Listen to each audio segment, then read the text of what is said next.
Ladies and gentlemen, welcome to the Fintech Friday show. With me is the great and powerful Stephen Fiorillo, Roy Crossroads, and late as always, this is why we call him Late Tevis. There he is. How you doing? Can you hear me? Good, man. How are you? Doing well, brother. Doing well. Good to see you. You're making his brain hurt because he's not in the right position. Yeah, that's true. Where do you go there? Yeah, there you go. All right. I like that. Tevis has his Celsius, so we're ready to go. Stuff's so bad for you. That's why I'm late. Thanks, Steve, for that input. Just drink coffee. I also got one of these.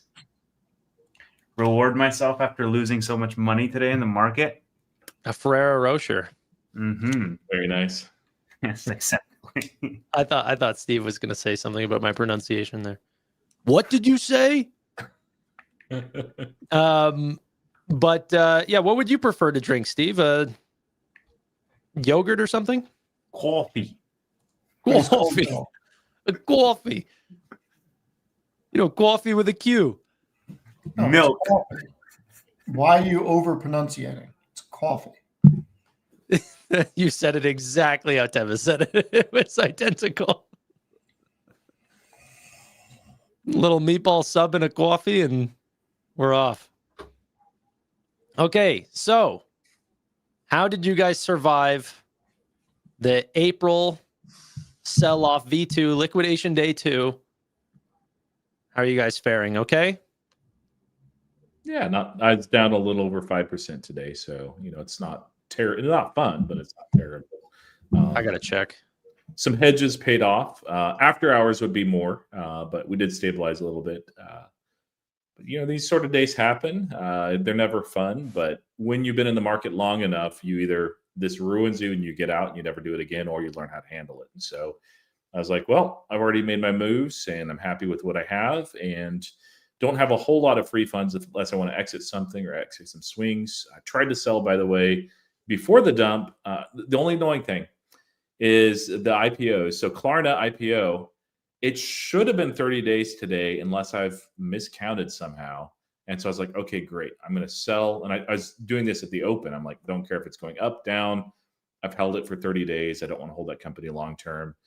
And it's like, oh, you might violate the flipping rule and everything. I'm like, what in the world? I'm like, okay, I'll just wait until Monday or Tuesday. And of course it tanks. So that's mildly annoying, but it's like $700. So it's not the end of the world. It's an annoyance. But other than that, Yeah. One of those days. Yeah, I'm down almost 7%, but 6 and some change. How are you down so much? That's crazy. I thought you and Steve would be down the least. No, NVDA dumped. BMNR dumped. Shopify dumped. SoFi dumped. What did Shopify do? Wow. Shopify closed down 7.84%. Some way to PayPal. Wait, is PayPal back under 70? Yeah, it is. So short-lived, man. Goddamn. It was so short-lived, unfortunately. It's the impossible to overcome. Like, honestly, if PayPal doesn't tank itself, then Trump will make sure of it. And I honestly think that's why he communicated it the way he did. He's like, oh, man, Alex Chris has done the impossible, brought it above 70%, convincingly 75, 76. Got to do something about that. Boom. Yeah. So in all seriousness, if you look at NVIDIA, and okay, NVIDIA dumped, I mean, at one point it was at 195. Where did it close? 181 or 182, something like that? Can anybody really be that upset that's been in this for at least 3 months? I mean, 3 or 4 months ago, this was under 150. So you still have a healthy profit. And people who have been in this for over a year, they're still doing pretty well. I mean, one day does not define an entire investment. And look, I would have rather have a several week downturn that is slow and dragged out than a violent day like today and potentially some violent days next week. But we've seen in the past that dips get bought, and most people still have a very healthy profit right now. I mean, look, So, Steve, NVIDIA is at the same price it was at the end of July on July 31st. So you have 2 full months of opportunity cost by holding NVIDIA here. So I think it's just dead money for the last 2 months. I know a thing or two about dead money, so Yeah. Yes in chat says, where is it? NVIDIA is going to 115. So we're doomed. Ooh, And would that's add the end of that. I would add a lot if that's the case. That would be great. Yeah. I mean, if that happens, there's going to be a lot of great positions to pick up on. I mean, hopefully not just NVIDIA. It's probably not going to fall on its own. Yeah, and we won't have any money to pick up any of them. If NVIDIA is down to 115, I am completely tapped out by that point. Wait, what are you saying? I can't go to you for a spot? No. Oh.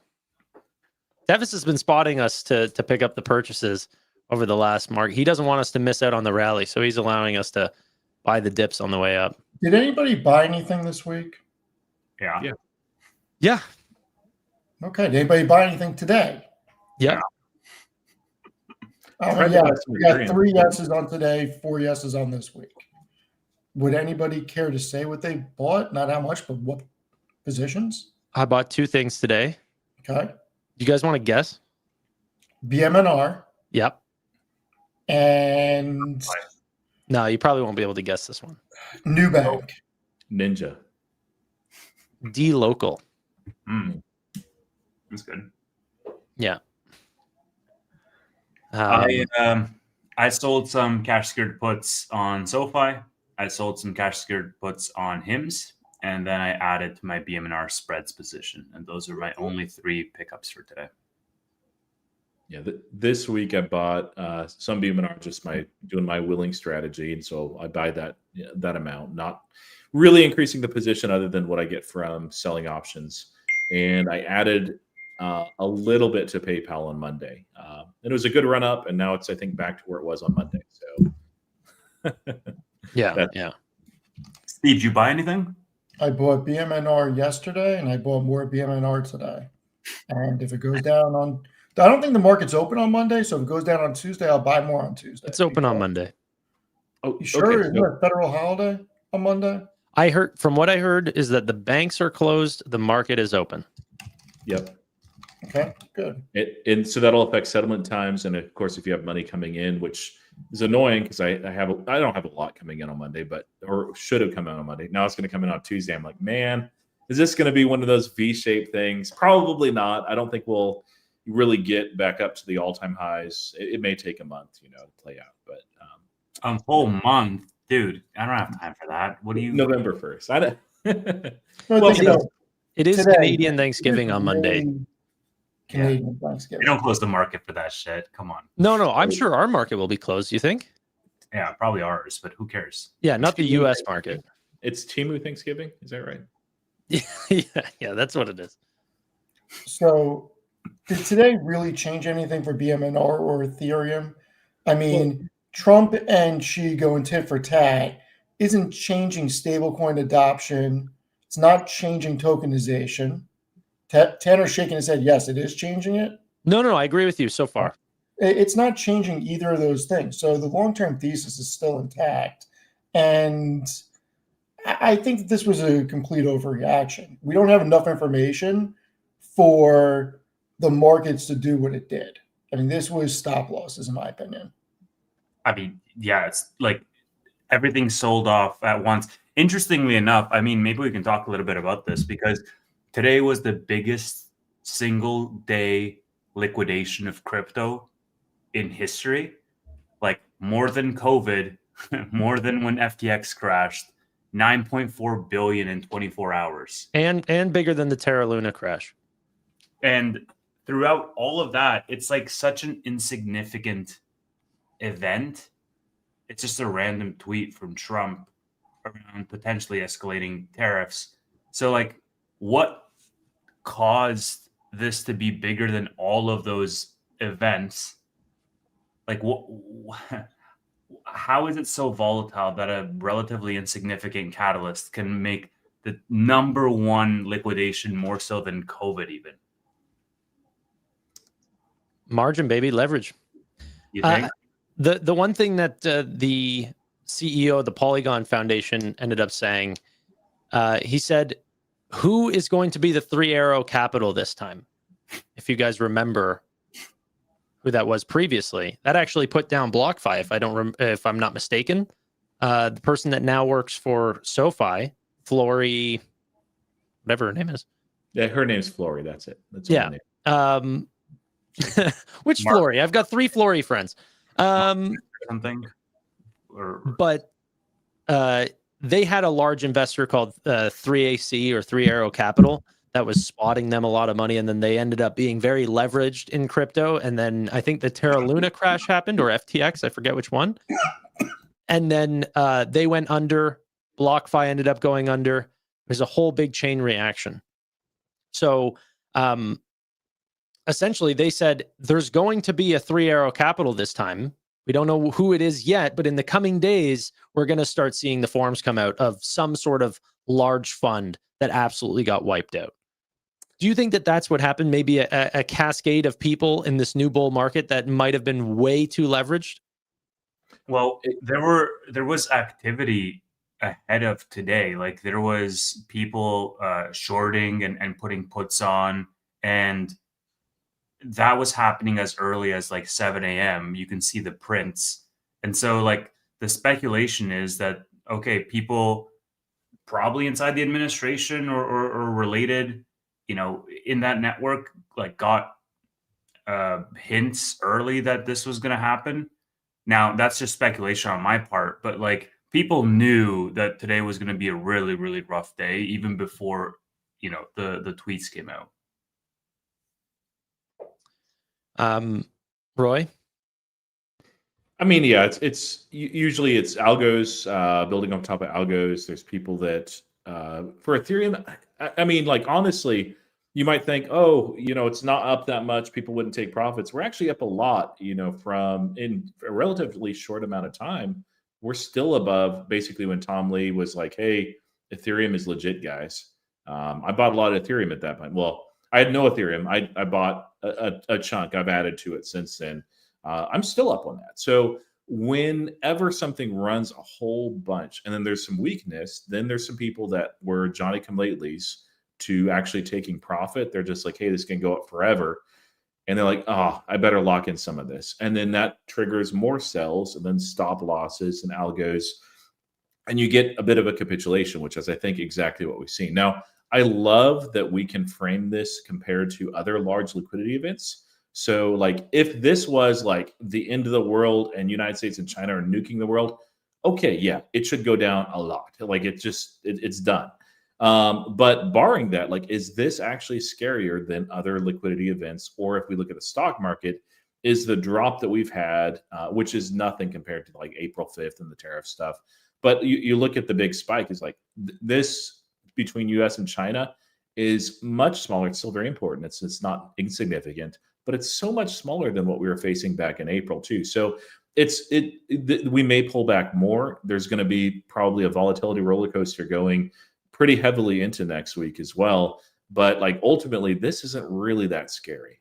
It just the other factor too is we had been long for so long and up and to the right, and it tends to be people don't get disciplined in taking profits or hedging their position and their gains. But instead they're like, oh, it keeps going up. Well, I'll throw more money in. Okay, I'm out of money. Let me do margin. Okay, I'm out of margin. Let me switch from like BMNR to BMNU, things like that. Like I'll take on more. No, BMNU is not enough. Let me do far out of the money leaps in BMNU and consolidate. It's like at some point you realize like, and usually in these moments, you've taken on too much risk. But it's been too long since a pullback, and so it just exacerbated things. That's mostly what it is. Now, the reversal will also be violent, although I don't think nearly as violent as this, until we actually have that confirmation that things are settled between the US and China, not just talks back on or possibly back on, but actually settled. Steve, what's going on with crypto? You buying this dip? Yeah. I mean, if I bought BMNR today, I certainly bought the dip. And next week I plan on buying Ethereum. So you don't think there's going to be no cascading effects from what happened today? So 3 words that I say to Amit all the time. Do you know what they are? I don't care. Exactly. Because I don't care what happens next week. Because look, Tanner was telling you he didn't care what your words were, so he just happened to. Yeah, I mean, no, look, I saw it. If you are investing, you should have a long time horizon. If you're trading, you should worry about this stuff. But volatility creates opportunities. So if I can get Ethereum under 4,000 next week, I'm going to take that deal because ultimately I think it goes higher within my time frame. Now, I'm waiting for something to happen, and I want to get a little bit more information. I don't know which way this is going to go on Monday. It seems like the bleeding may have been curtailed a little bit after hours when Trump hinted that he still wants to meet with President Xi. Now, if we get some firestorm posts over the weekend, the bleeding may come back on. So I'm not going all in or using all the free capital in the account on one red day. Let's see what happens over several days. But we know over history that dips get bought. The middle of next week is the 15th. So you're going to have a lot of capital coming into the market because that's normally when people get paid. Money goes into their 401k accounts. So you're going to get a little bit of a backstop next week. And as far as crypto, nothing is changing the long-term adoption of this. And blips here, people were buying at 4,800 because they thought it was going higher. So getting it under 4,000, I think is a fairly good deal if you weren't in it already. That's just for me. I wasn't in Ethereum. I just started acquiring it. But this is when I look a year out and I look at the companies that are building on layer 2 for their stable coins. I look at what Vlad has been saying about tokenization and what O'Leary is saying. I think that there's going to be a lot of utilization that's going to burn off ETH. I think it'll be deflationary. I think it'll rise in price. The real question is what happened today with not being able to sell? Does that impact it further? And I don't know the answer to that because I don't really know the mechanics behind why people weren't able to exit their positions. Yeah. You going to buy any company that benefits off this? Like you just brought up, for example, Hood. When do we get you into Hood? Steve? When are you really cold winter? So never. Really cold winter. Mm-hmm.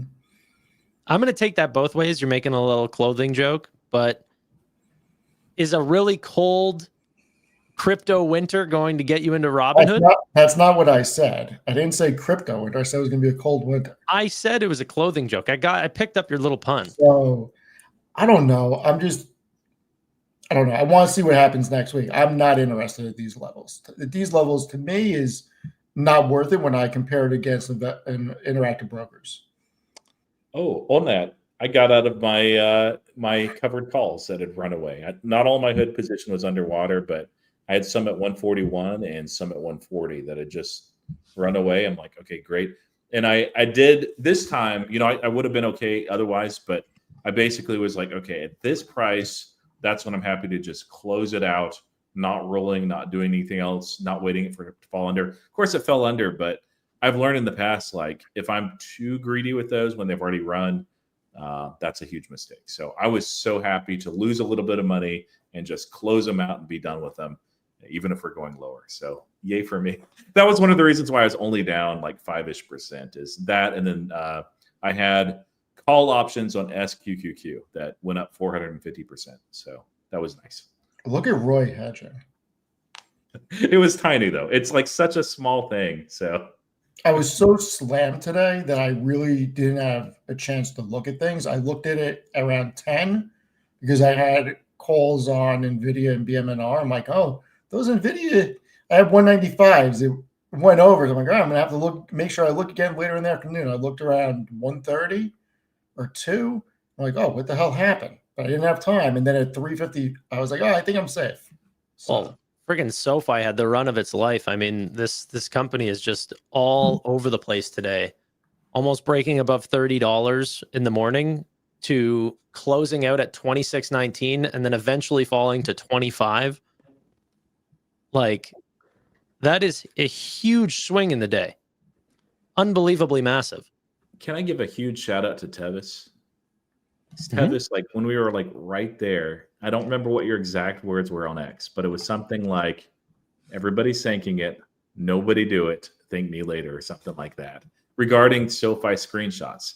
And all four of us and data-driven investing, we all managed to avoid the temptation. And I have to say, I was so tempted, Tevis. Literally right before that moment, I took the screenshot and I'm like, nope, I'm not going to post it. I saw what Tevis put there. I'll flee from temptation. I'll avoid it. So thank you, Tevis. I don't even know what you're talking about. Screenshot curse. It started with DDI, but now whenever for SoFi we post a screenshot, it's going to pull back at that point. Bill Scott, appreciate you guys going live on days like this. Wow. I think we should thank you for that. I think we should pull up a chart of the S&P or the NASDAQ over 5 or 10 years. I hope SoFi will still have access to the rare metals that they need for the loan platform business. We could talk about that too. That nothing today impacts SoFi. Oh, man. I posted something similar about Lemonade. I said, breaking news, Lemonade, the Chinese insurance company is getting hit on Trump tariffs. And people were like, it's not Chinese, it's an American company. I'm like, you fucking idiot. Like, it's sarcasm, man. It's sarcasm. Oh, speaking of, you guys want to see the post of the day? I know at least, well, he's not here. I know one of you saw this. This right here is one that everybody should appreciate. This is from Vadim. I hope SoFi will still have access to the rare materials, the rare metals that they need for the loan platform business. Oh man, Roy. Do you like that one, Roy? So good. Yeah, that was a great joke, Roy. That was a great one. Am I going crazy right now? Deja vu. Oh, you posted that just a second ago? I just showed that on the screen. Yeah. You realize I just showed this. Right? I was not looking at the screen. I was just listening. So I said it out loud verbatim. All right. I'm sorry. Oh, man. I thought you were making the joke because I said Tevis did that a lot. And then that's so funny. Oh, my God. My apologies. But in all seriousness, this does not impact SoFi one bit. We got earnings coming up when the 28th. I'm very excited for earnings. And Tanner and I talked about this last night. I got to agree with him. I did a little bit of research after him and I talked. He may be right. And if he's right, dude, Noto may take us to the promised land. Devin Ryan just came out and he said, you know what? We thought a week ago that EPS was going to be 7 cents for the quarter. Now we think it's 12 cents. They increased it so much. Their revenue for this quarter is at $974 million. Like, that's like a 40% growth rate off of a really strong quarter last year. What's their evidence, Tanner? Loan platform business originations. They saw some good, I guess, channel checks. So, wow. The DocuSign thing, did you guys see that? That was really interesting. What happened? So whenever checking for traffic on SoFi, you can see where people came in from, but you can also see where they left to. Does that make sense? Yeah, I saw the DocuSign thing. It was like 3% or something. Yeah, up 94%. So DocuSign is one that people have left SoFi to go to DocuSign.net, but that's because SoFi is sending them there to sign forms for personal loans, mortgages, student loans. And that was up 94% month over month. Mm-hmm. So either July was the worst stinking loan we've ever, or like month we've ever seen, which is not lining up to any data we're seeing, or, we're going to have a slamming quarter. Yeah, it's by the way, this guy posted it, just to give credit, but yeah, I thought you were honestly going to bring this up and go, and there was a DocuSign thing, and I thought you were going to just explain this like I didn't just talk about it. I should have done that. This was it.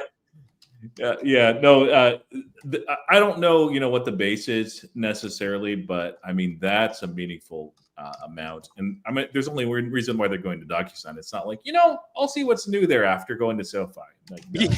yeah, they're not checking up on their day on DocuSign. Yeah, but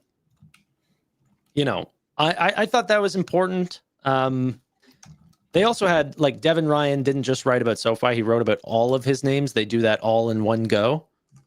They even names that you would be like really excited for. They put Blue Owl Capital as their top idea going forward with a 70% upside on Blue Owl Capital. They put a price target of $170 on Robinhood and said, we see the stock going to $400 to $500 over the next decade. Lots of good stuff.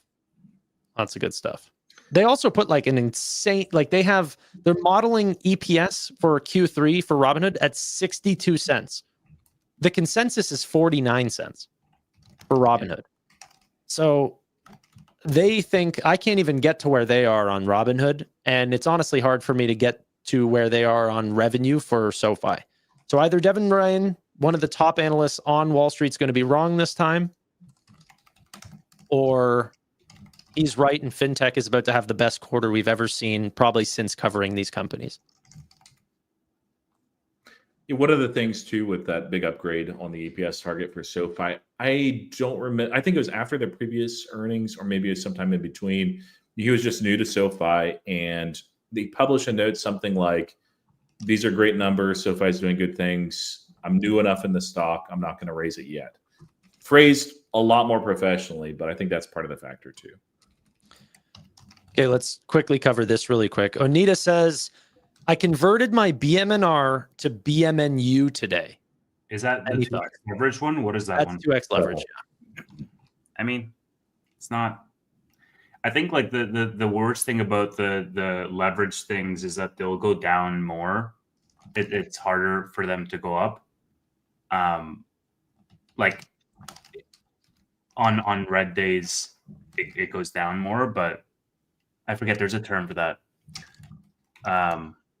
But yeah, I mean, I don't know. Like I'll play leveraged for small instances. I think not the worst thing in the world.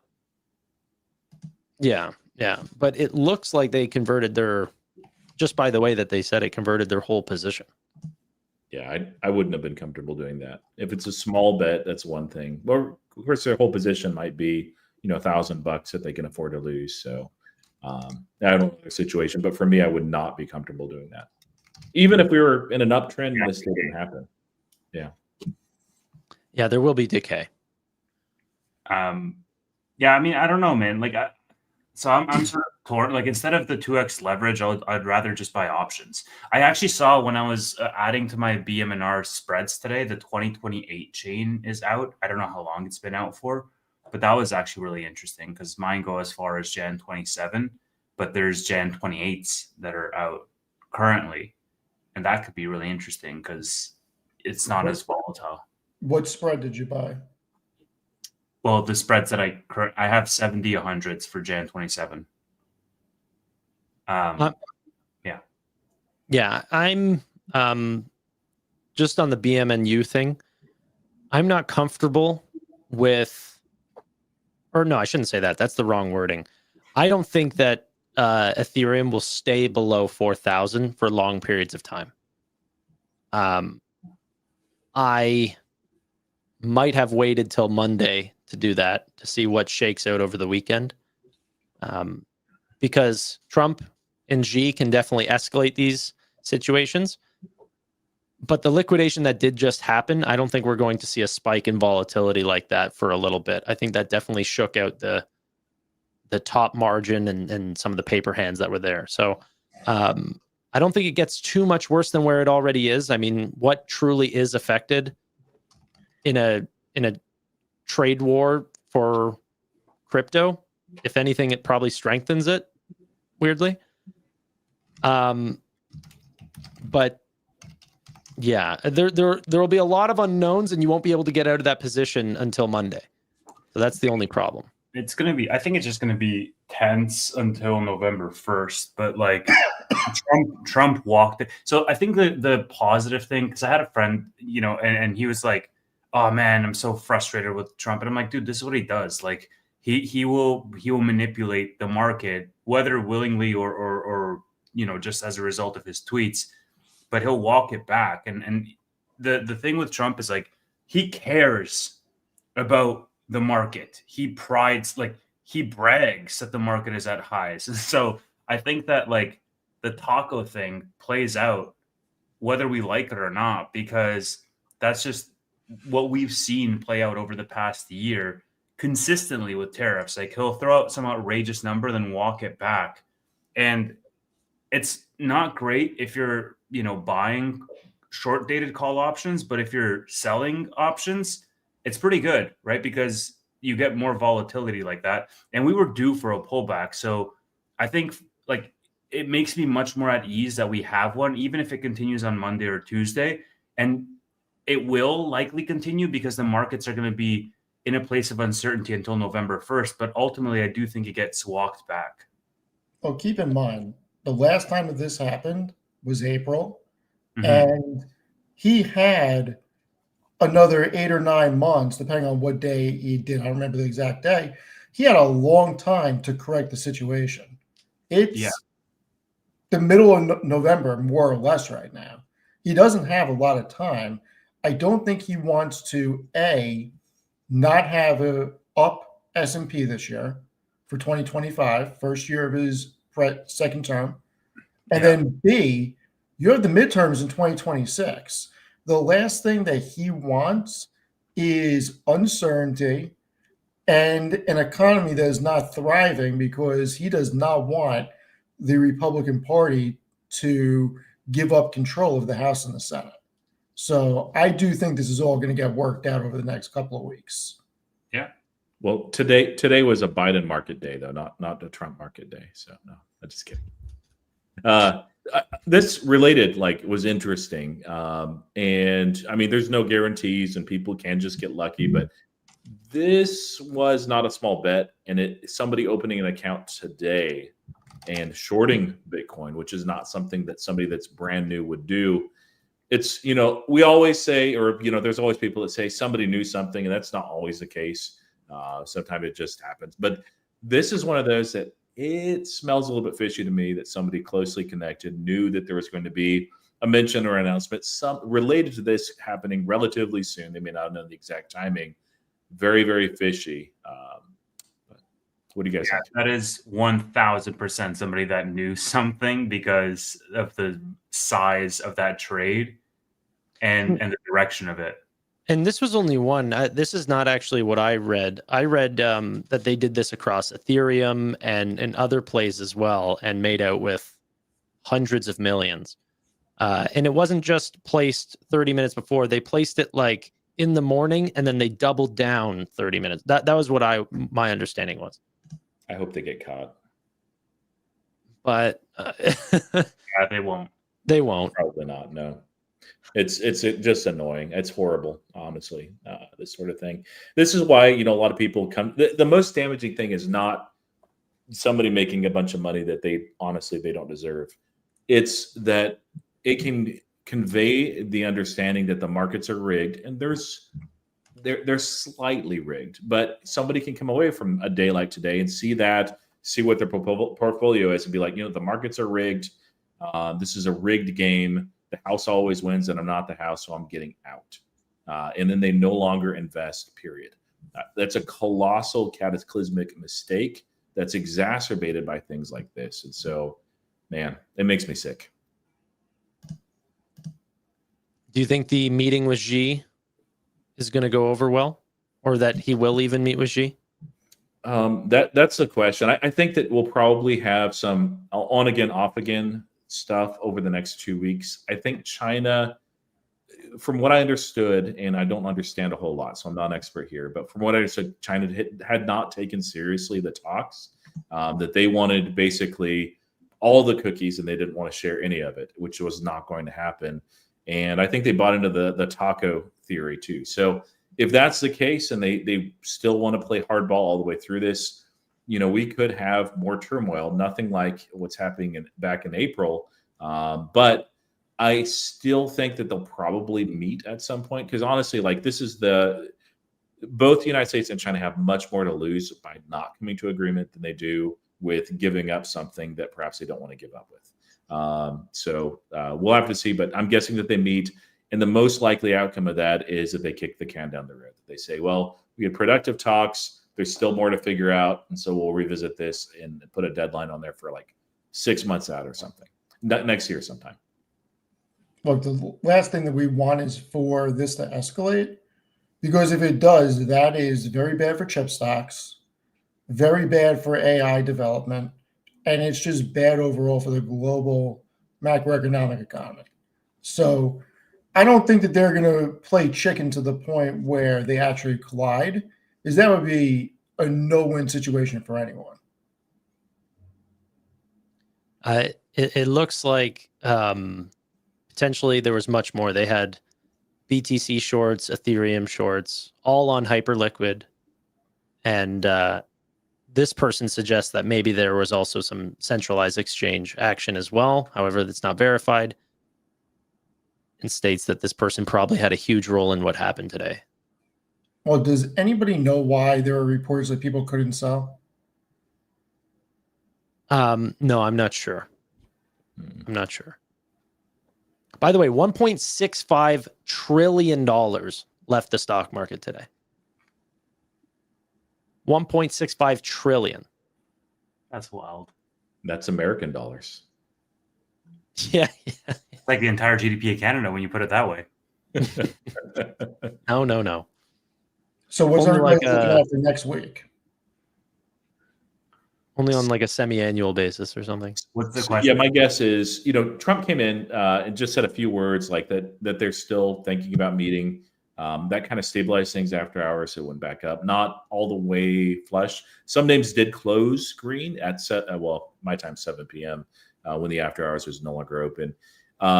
If nothing else changes, that might be enough to actually have a pretty good pop on Monday. Maybe not. Like we'll see. Like one of the tough things is with a drawdown this big, a lot of larger funds and a lot of individuals adopt what's called the rule of 3 days or the 3-day rule. So that they'll actually, after a major capitulation event, they'll actually wait for things to stabilize or at least 3 days. So barring any further announcement, if we get nothing else, I don't know. But I'm guessing we get a big pop and rally and then it fades off.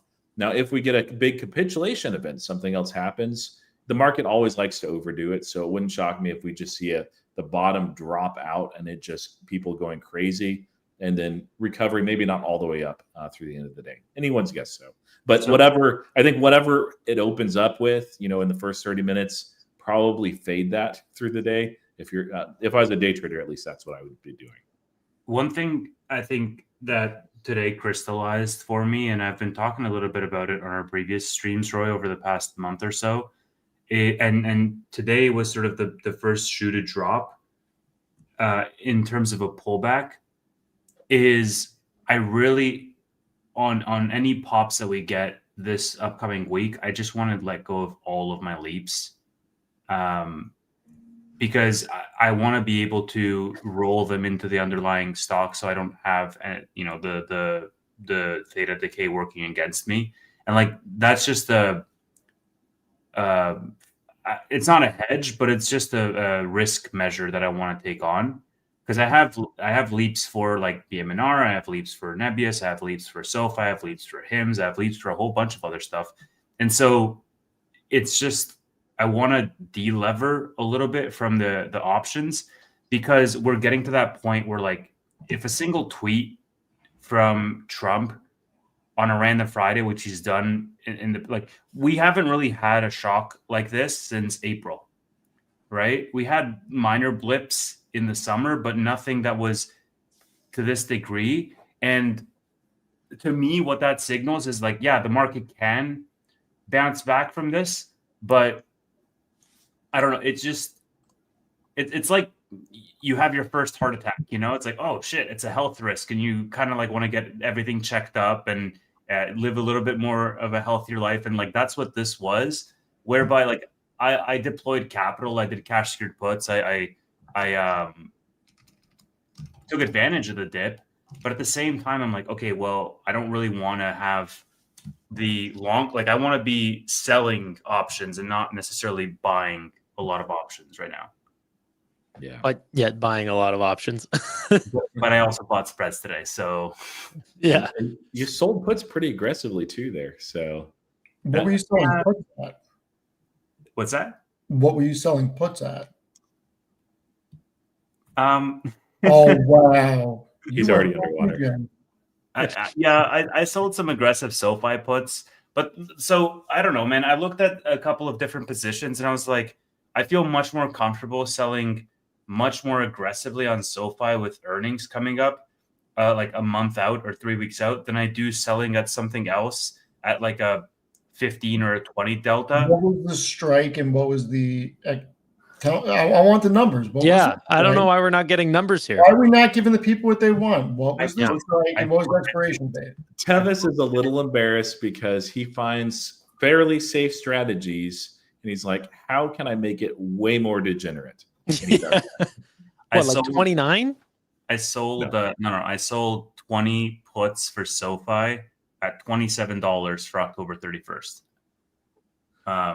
So I have a break even of $25 for October 31st, and we'll see what happens. But like the way That's I not figured, as bad as I thought it was. Yeah, the way that's I not figured- that bad. exactly the way I Pretty figured aggressive, it was like if I end up owning another 2,000 SoFi shares at $25, is it the worst thing in the world? Like I've been holding this thing through thick and thin, and I'm really confident in the man. But like if I wrote it on something else that I'm less confident in, and I actually got assigned the shares, I would feel more nervous than actually holding SoFi, which is like 25% of my portfolio. Well, what do we think the Fed's going to do at the end of the month now? Cut. Well, yeah, they'll cut. The government shut down. They pretty much have no choice just to stay the course. There's not more data that's coming out. It's like a they have 97% chance right now. Yeah, and the shutdown doesn't make things better for the labor market. It doesn't. One of those things, by the way, if you don't mind putting this up, Tanner, that I thought was really interesting about the day. This right here, I grabbed on Webull, just a quick screenshot when I saw the news. A little bit of capitulation there, small dip, and I'm like, that okay. I don't know if we're going to recover or fall down a little bit, but a lot of times when you see Trump tweet something like it's a massive overreaction and then it kind of recovers through the day. Instead, this time it was, relatively small dips. These weren't like crazy at all. And then it just kept on going and going and going and going. And nobody was buying, at least not meaningfully. Even Tevis was selling cash secured puts. Somebody's not going to know how they work, and they're going to be like, "Oh, you're shorting the market." Yeah, let's just say don't do what we do. Yeah, definitely not what I do. That's Don't do what Tevis does. For sure, don't do that. not financial advice. It just I don't know. It's crazy that one person can have like an outsized, like such a crazy outsized level of influence. Like I'm just waiting for the next tweet for him to be like, buy stocks. That's going to be all margin, all in. Oh, yeah. You know what? This is why I was talking with Steve about this yesterday. If you look at the Chinese tech stocks, Baidu, Baba, Tencent, they look extremely cheap. Extremely. I mean, if you're looking at them like American tech companies, they look better than Google whenever Google was trading at 160, 150. Where were you when Baba was at 110? Right. But you can go to my stuff. I was saying that it's undervalued. yeah, but here's the thing. It's the same. I wouldn't have touched it at 110. And the reason is that this exact thing, Trump if he wants to escalate this, he has so many tools at his disposal. And one of them is making it very hard for Chinese companies to get equity from American investors. You're going the wrong direction. The real card that he can play is energy. Because if let's just say that this is true, that they threatened the whole rare earth thing against the entire world, all he has to do is get on board with everybody, bring Russia into the fold, and cut off energy to them. They don't have enough to support their economy as it is. So and that will be the final card that he plays. And he has a lever to do that. I wouldn't love this, but there's those negotiations between Ukraine and Russia, and he can just heavily weigh on the Russian side and say, hey, we'll favor you very much in the peace agreements and bring Ukraine to the table to agree to these terms that they shouldn't be agreeing to if you back us against China related to the energy stuff. And that really could be a scenario that plays out. I hope it doesn't. That would not be right. But I don't want to see that happen, but don't forget, there is a chance that Siberia has a ridiculous treasure trove of rare earths the same way as China, if not more. Okay. I hope, and then what are you going to do to extract all those? That's the question. Invest. But like it's that puts things into a very scary situation. Kind of like removing the access to NVDA processors and ultimately energy as well. I mean, that's what kicked off the invasion of Pearl Harbor with Japan. Wasn't justified, but they're like, hey, it's now or never. And that could be the event that actually capitulates or makes China say, you know what, it's now or never. Let's take Taiwan. No, it's not. Let's hope that none of this ever happens. I hope not. Because we have way bigger problems if that happens. Yeah. Let's divert the conversation away from that, though. You want to do SoFi? No, I'm down to talk about. You know what I want to talk about? Actually, hold on. Prediction markets. Call sheet going global. I think that's going to be a really interesting topic. So they just raised however much, 300 mil, $5 billion valuation. Yeah, that is super interesting. From like the big, like the most popular like firms in the world too. Yeah. Like it's just, I don't know, it's really cool. And then Robinhood is talking about like all this tokenization in Europe, and then their predictions, betting markets is going wild. It's just crazy, man. I was talking to somebody earlier today about DraftKings, and like I've become so freaking bearish. And like me and Roy were talking about this on the bootleg. I've just become so bearish on DraftKings because like I just don't see a world where DraftKings and FanDuel and any of these companies have a superior offering than what betting markets allow you to do, like predictions markets, I mean. But what I don't understand is why doesn't DraftKings try to create their own betting market? It's just because it would be margin killing for them? Yeah, I figured they get a bigger spread doing it the way they are. Yeah. They and FanDuel's have both talked about getting a prediction market because they see like, okay, yeah, we're getting destroyed here. But it's kind of the same reason why Google was really late initially to their AI rush, and then they rushed out Bard at the time was what it's called. And it was a disaster, is because they saw it as something that would disrupt themselves. That maybe it'd all work out in the end, but they're like, you know what? Why disrupt a good thing? We're not going to do it. So that's why they're late to the party. Have you guys read through this? No. I heard you cover it. To you? I thought I did. Can you please? Yeah, I'll send you. It's in my last DraftKings article from last month. I'll send it to you. So okay. Tell us about it. Yeah. So Tanner, you can stop sharing. So basically, in the big beautiful bill, they slipped in a gambling provision in the IRS code, and before you could deduct 100% of your losses against your wins. Now you can only deduct 90%. So if you're betting on football and you're betting on basketball and you're betting on sports throughout the year, let's just say you put $1,000 in your account at the beginning of the year. You keep going all throughout the year and you churn it over and you have, let's just say like 1,500 or 2,000 individual bets, and it amounts to $100,000 worth of wins and $100,000 worth of losses on a net basis. You can only deduct 90,000 from the 100,000. So even if you didn't make any money, you still have a phantom gain of $10,000 that you will have to pay tax on. This goes into effect January 2026. If this does not get repealed, because I was very interested in starting a position in DraftKings.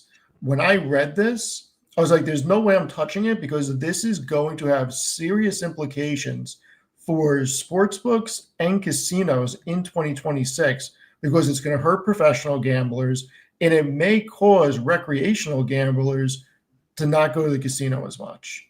And it could cause people to divert away from sports books because if you have, I mean, Tevis, you partake a little bit. If you were in the US and you had to pay a phantom tax, is it even worth it anymore? And I don't know that prediction markets is considered this side of it. Is it, Roy? You're shaking your head.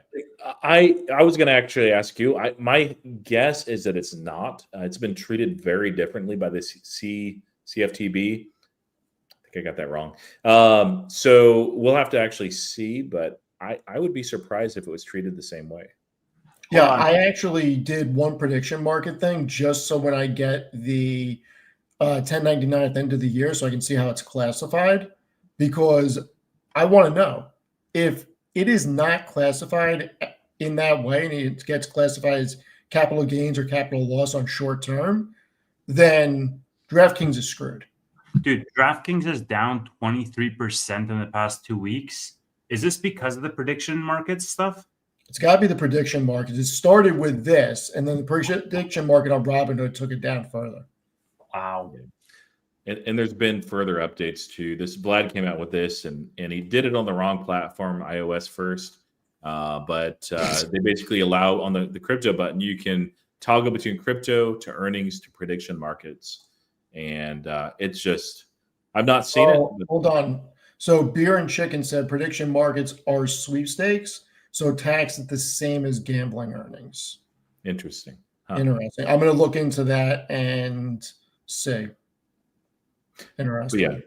But yeah, this is like they're actually, they started maybe 2 or 3 weeks ago, just barely starting advertising for the predictions market stuff. I'd never seen them do that before. A few people shared screenshots. They've been talking along with Kalshi about going international. Now that Kalshi has, which is their partner, maybe they'll wait. I'll be a little bit surprised, but they have the Robinhood wallet that they can. I don't see any reason technologically why they couldn't launch along with Kalshi all over Europe where they're already at, in the United Kingdom as well. Ultimately, like they have some licenses in UAE. They're working on it in Singapore as well. So they could be going global along with Kalshi. What's really interesting about that is if you look at Europe in particular, and then to the lesser extent the UK, but it certainly applies there, those cultures are more betting cultures than they are investing cultures, just the way that they're structured right now. Singapore, I don't think that's the case. In UAE, I don't think that's the case. So they may actually have easier inroads with a product like this, with a name that people recognize. And it could be, and hopefully it will be, one of these flywheel effects where somebody comes over just for the predictions market and they end up staying for the investing. Not sure that that'll ever happen, but if it does, that's how it does. Have you used the Robinhood prediction market yet? Yes. I do have to say, I like the interface so much better. I like seeing the live data about how many contracts are being bought on each side. It's really, I mean, obviously you can figure it out by a point spread about how everything is moving, but it's just nice to visualize it in that app. I think they did a very good job, and I've given Robinhood a lot of credit for what they've done with their app. Yeah, I ended up, so I tried it out for a couple of economic type events, the rate cut predictions and a couple others on very small scale. When the user interface wasn't that great, they've improved a lot, especially on the sports side. And I'm like, you know what? I own the product. I might as well use it a couple of times. And so I did. Actually ended up winning a little bit of money, which was nice. But they were smaller bets. So, but like it's like anything else that Robinhood does. If it's not a white label product, like that UI is just slick. And honestly, I've not used Kalshi at all, but it looks like a better UI, and the money is already there. So even though it's backed by guys, let's change this topic. I'm bored out of my goddamn mind. I don't care about UI and UX. What is going on with, like, let's talk some markets here. Holy. Let's talk about Q3. Is this going to be a blowout for earnings or what? Yes. So if that's going to be the case, and the consensus is, domination across Mag 7s, how long does this sell off, this Trump worry happen for? I mean, Dude, I think it's going to be over by Tuesday, honestly. Like, No, I agree. not But there, recovered, but like stabilized and on the way back up. I mean, think about it like this. Q3 ended at the end of September. Nothing that happened today impacts anything from Q3. And think about all the deals that we've seen happen and all the announcements that we've seen.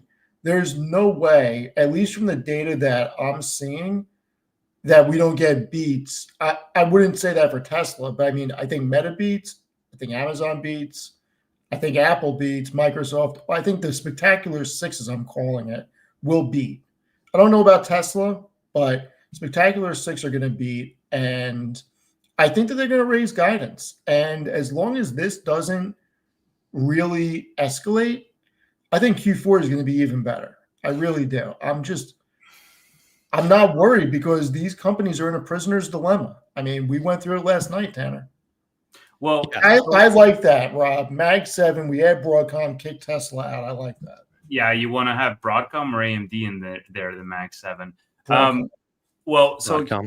here's the thing, Steve. Like, I'm just wondering, to what degree, with regards to guidance, will the rate cut scenario play a role? Because if there's different expectations around how many rate cuts we can expect as a result of all these things that are happening, then I wonder if management teams are going to have a more like dovish view of the economy and raise their guidance or be more conservative and just, not do anything. You know what rate cuts are likely to do? Increase demand for freaking data centers and for cloud computing and AI. Well, they increase demand for everything. So, Right. But even further, and we know that there's constraints with data centers through the middle of 2026 right now. I mean, I think if anything, the data centers are the least affected because the demand for data centers is already so high. It's like if rate cuts were zero, it's not like it would drastically change the picture. It's already like, capped. I think that's, well, I don't know if it's capped, but I think that's a true statement as well, is that people are willing to pay whatever price. Mhm. They It's are, definitely but making this that. is going to speed up the rate of adoption. No, I get what you're saying, but like, whenever you're talking about like what sector benefits, like rate cuts could double SoFi's earnings. A rate cut is going to make a fraction of the difference of the total build out of a data center. Yeah. Like they don't even care. They're playing at 30x for every dollar that they spend, Jensen thinks you can get 8 to 10x that in revenue from the token generation from the hypercloud providers. So yeah, I don't think they're worrying about a quarter point cut. The sleeper is going to be energy. It's just what portion of the value chain is the one. And what I don't understand is how can a company like Oklo get the valuation it gets and Southern Company not move a tick and they actually have 7 nuclear reactors online? It was up big today too. Doesn't make any sense. Is all the data center plays and AI names already priced in? No, man. If OpenAI is doing these deals and you're seeing Oracle jump like 20+% on any given day, then of course it's not priced in. Yeah. Do you think we have more of those types of deals to go? I mean, that's one really interesting thing, right? Dude, Is that I'm Oracle, the OpenAI Nebius deal for me to see some profits over here. Look, remember, it's probably coming. Microsoft came out about 3 or 4 weeks ago with a big announcement that they're doing a second data center in Wisconsin for $4 billion. They said it's going to be the most advanced. They just made the release yesterday about all the deployment of the Blackwell chips, the GB300s. And you're in a position where OpenAI just did a deal with AMD to take chips off of the market second half of 2026. And they are now going to be buying directly from NVIDIA instead of going fully third party. They're still going to go third party, but they're also going to own and operate their own data centers. So now, and Tanner's going to love this. I mean, I think I said it yesterday, but Meta, Amazon, and Alphabet have to come over the top, because if they don't, they're going to get left behind. And there is no way Andy Jassy is not going to say something big on the earnings call regarding this, because that's what had Amazon's stock flatline after last quarter earnings, because everybody was upset that AWS didn't perform the way that everybody wanted it to. And with these deals being announced and us not hearing anything except Zuckerberg say that he'd rather lose a couple $100 billion than underinvest, I mean, that tells me that we are in such early innings. I don't even think it's at 96. What year do I think it is, Tanner? 89. There you go. Wow, really? Okay. Yeah. Steve, Which is the most 1999 thing he's ever said. We haven't even hit robotics and full self-driving with the compute you're going to need for that, let alone AGI. The inference is going to be crazy. Steve, there's only 2 Mag 7 stocks that are down year to date. Which are they? Tesla and Amazon. Apple and Amazon. But yeah, Amazon down for the year. There's no way. Down 2%. Or maybe after today it is. Yeah. And Tesla's only up 2% anyways. But the crazy thing is that Amazon's down year to date. Like, I mean, it's up like 40%. And Amazon's got so much potential that nobody's talking about, because nobody's thinking about Amazon as what's going to happen when they deploy AI and robotics within their operations. Well, they're doing it right now. And they unlock, because they're only operating at 11 or 12% margin. So how much margin can they unlock through efficiencies? They actually may be able to get to 15, 20%. Why is AWS underperforming? Or maybe that's an after hours thing. I mean, look, a lot of people are really liking Google Cloud, and a lot of people are adding to Azure. And here's one of the things. What does Amazon not have that Microsoft and Alphabet have? High quality data centers. No, seriously, Roy, what does Amazon not have that those two have? Well, no, I think that Tanner's actually right. Like, if you actually look at most of the metrics, they're not as compelling right now. Go a step further. Regardless of what that the answer I wanted. I can't go through chips and all that, because I don't know what's in those. They don't have the software on top of it.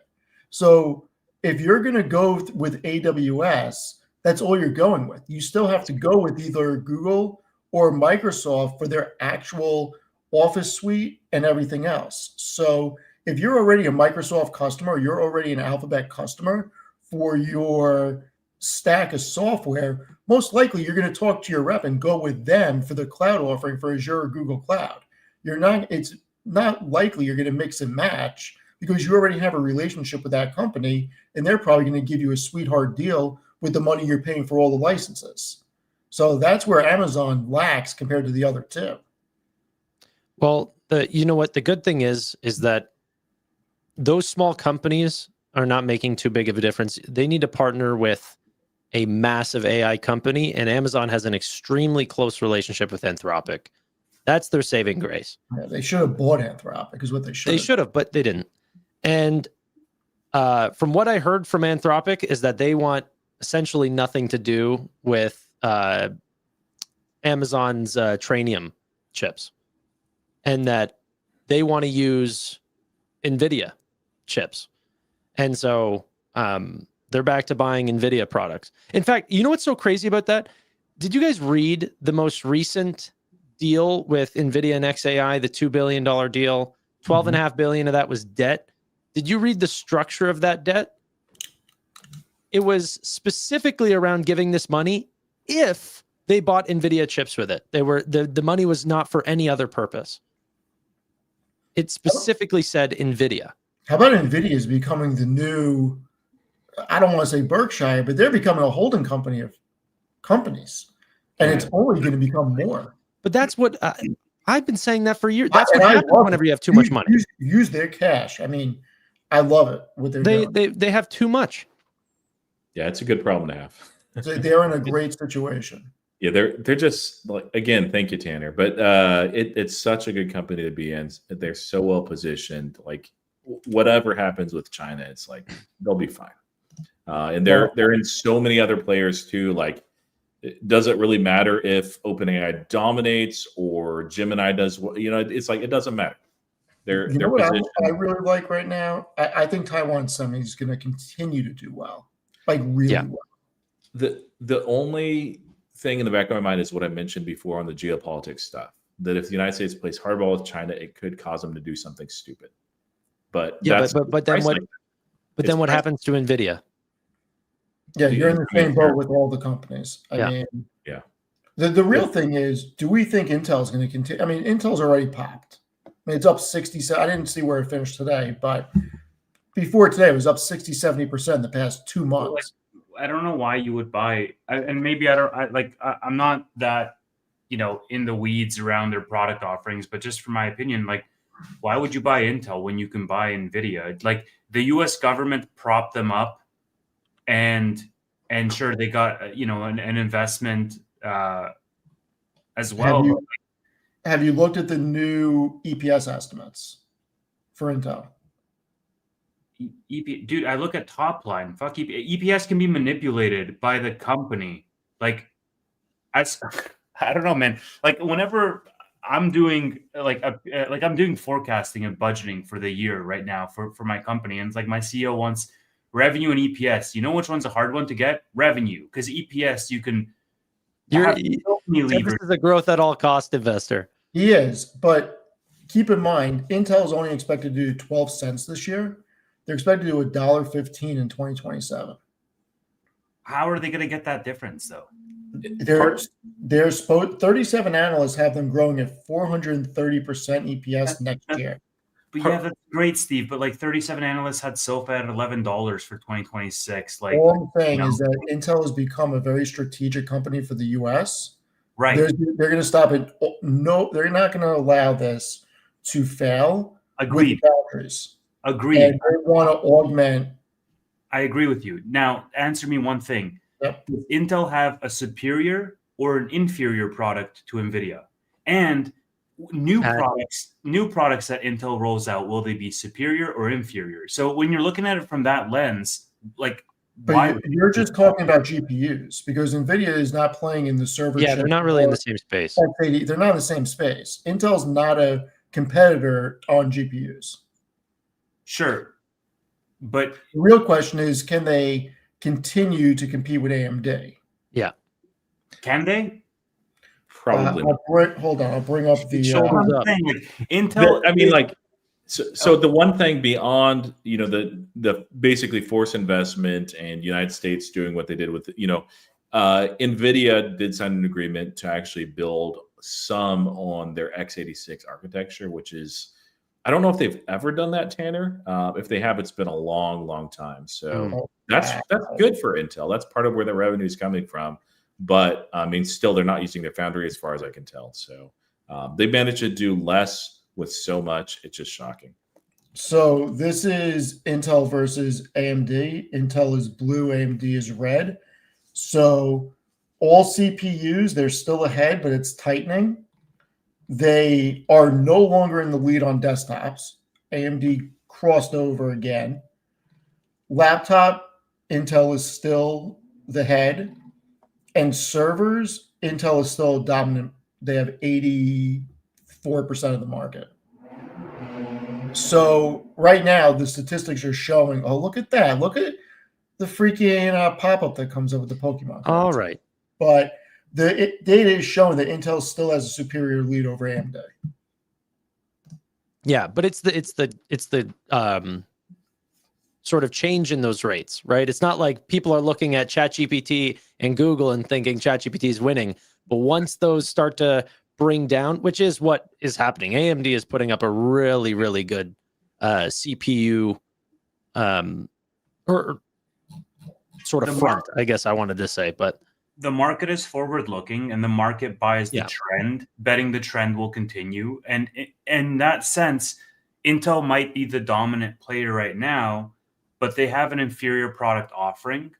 and the market is like just looking at the charts and the trend lines and extrapolating outwards, like they won't be the dominant player in the next decade unless something drastically changes in terms of their product innovation. But what about NVIDIA's investment into them? What about it?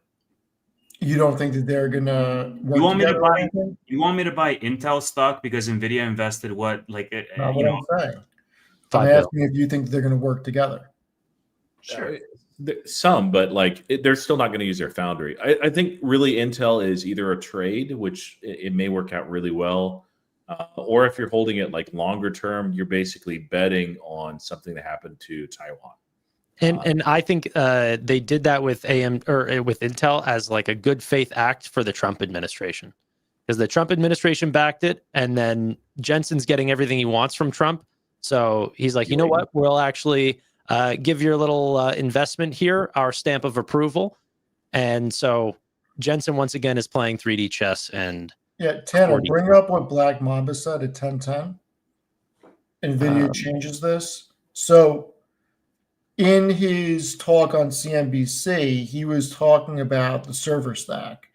Do we think that NVIDIA is really going to change the game with server chips? Or is that proprietary to their systems? honestly, I'm not sure. I don't follow it that closely. I'm mainly focused on what they're doing with just their main Blackwell and Vera Rubin chips. The exterior stuff, I just trust that Jensen knows what he's doing. Yeah, I mean, the company that I was looking at, I need to do a little bit more work on it. It's Qualcomm. I don't know. ARM, people try to get me to research. I don't see the appeal of ARM, but Qualcomm's interesting. Yeah, I don't follow it nearly enough, or nearly close enough, I should say. And we all missed the boat on freaking Broadcom. I don't think any of us own it. Tevis did. You know what? I'm still thinking about getting into it. Like, if not you a bad believe play. in Hawk Tan's freaking PSUs, then there's still a long way to go. I mean, the growth, wow. The growth on Broadcom, I didn't even really They're taking realize. market share. Look at this.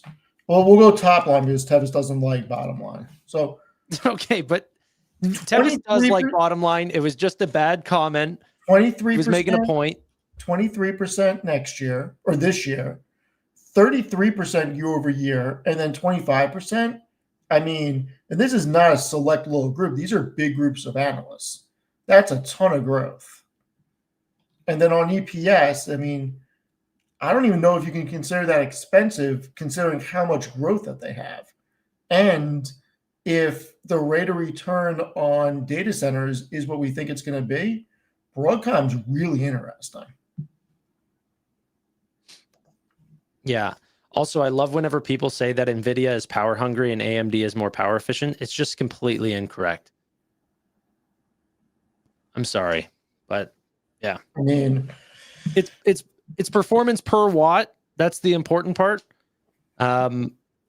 If, you know, NVIDIA was power hungry, then they would have a worse performance per watt. They're not power hungry. They're the most efficient chip, and it's because they can also stack 72 chips into one chip, and it acts as one chip. And so the actual performance that they can put out is much higher than AMD. This is why Jensen said that he could give away, or his competitors could give away their chips for free and people would still pay for NVIDIA's. Absolutely true. it's pretty wild. Okay, we want to go into after hours? It's pretty wild. Ladies and gentlemen, catch us in the after hours show. This will be posted tomorrow for members only in any of the chats that you are in. Thank you all so much for watching. Really do appreciate your time. Bye-bye for now. Have a good night.